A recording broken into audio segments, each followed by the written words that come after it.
안녕하세요. 금융투자협회장 나지철입니다.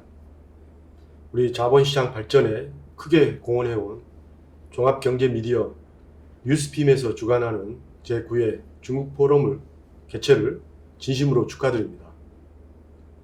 근래 들어 서학개미라고 불리는 해외 주식 국내 투자자의 중국 자본시장에 대한 관심과 참여가 확대되고 있습니다. 이러한 시기에 뜻깊은 자리를 마련해 주신 뉴스핌 민병복 대표님께 금융투자 업계를 대표해서 감사드립니다. 코로나 시국에도 불구하고 작년 한 해 중국은 GDP 100조 위안을 달성하는 등 2000년 10조 위안에서 20년 만에 10배 규모로 성장하였습니다.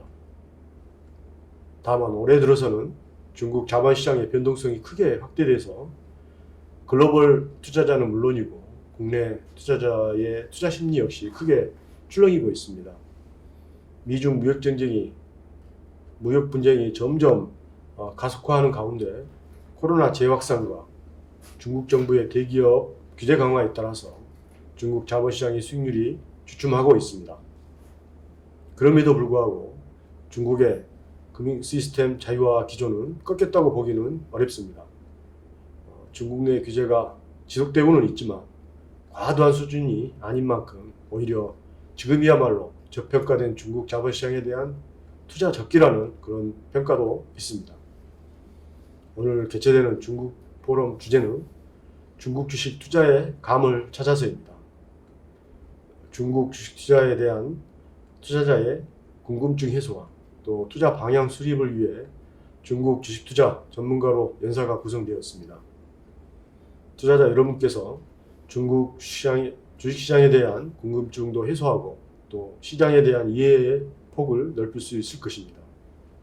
코로나19에도 불구하고 작년 한 해 서학개미의 중국 주식 순매수액은 1조 3천억 원을 육박하는 등 관심과 열기가 뜨거웠습니다.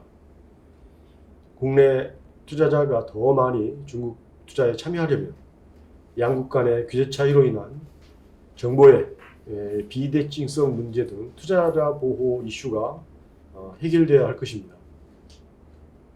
중국 주식 투자 시 투자자 보호 제도 역시 오늘 심도 있게 논의될 수 있기를 희망합니다. 지난 8월 24일은 한중수교 제29주년이 된 날이었습니다. 중국에서는 숫자 9가 오렐 9와 발음이 같아서 길다, 장수한다는 그런 의미를 가지고 있습니다. 한중 양국의 한중수교 제29주년과 더불어서 중국 포럼 제9회를 맞아 숫자 9의 길한 기운을 받으시기를 바랍니다. 올해를 기점으로 한중 양국 간의 관계가 더욱 오래도록 돈독해지고 양국 자본시장이 더 도약하기를 소망합니다. 중국 자본시장에 대한 성공적인 투자를 기원하면서 다시 한번 뉴스핌의 제9회 중국 포럼 개최를 진심으로 축하합니다. 감사합니다.